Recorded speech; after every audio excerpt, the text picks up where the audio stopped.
जय हिंद दोस्तों। Britishers as a traders India में आए थे सन 1600 में। उनकी कंपनी का नाम था ईस्ट इंडिया कंपनी, जिसके पास इंडिया में ट्रेड करने के सारे राइट्स थे, जो कि क्वीन एलिजाबेथ वन ने एक घोषणा पत्र के द्वारा उन्हें दिए थे। सन 1765 में ईस्ट इंडिया कंपनी को बंगाल, बिहार और उड़ीसा की दीवानी का टाइटल दिया गया। दीवानी मतलब रेवेन्यू और सिविल जस्टिस का पूरा कंट्रोल अब कंपनी के पास था। ये एक शुरुआत थी इंडियन टेरिटरीज़ में कंट्रोल करने की। 1858 की क्रांति के बाद जो कंट्रोल कंपनी के पास था वो ब्रिटिश क्राउन ने अपने हाथ में ले लिया था और 15 अगस्त 1947 तक ब्रिटिश क्राउन ने ही कंट्रोल किया था। यानी कि ईस्ट इंडिया कंपनी ने 1858 तक ही रूल किया था। उसके बाद 1858 से 1947 तक ब्रिटिश क्राउन का रूल रहा था। हर एक देश का अपना कॉन्स्टिट्यूशन होता है।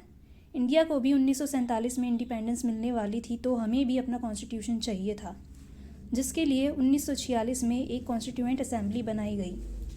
दोस्तों, यहाँ मेरा आप सबसे एक सवाल है। इंडिया को इंडिपेंडेंस 1947 में मिली, पर कॉन्स्टिट्यूएंट असेंबली 1946 में क्यों बनाई गई?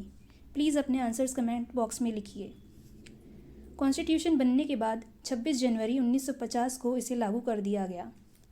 इंडियन कॉन्स्टिट्यूशन की कई सारी चीज़ें ब्रिटिश रूल से ली गई हैं। ब्रिटिश रूल के दौरान कई ऐसी घटनाएं हुई जिससे हमने कानून व्यवस्था, गवर्नमेंट की फंक्शनिंग और एडमिनिस्ट्रेशन से रिलेटेड लॉज बनाए।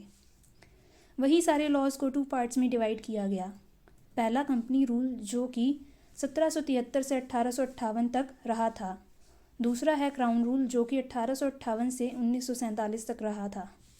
आने वाली वीडियोज़ में हम इन लॉज के बारे में डिटेल में जानेंगे। धन्यवाद।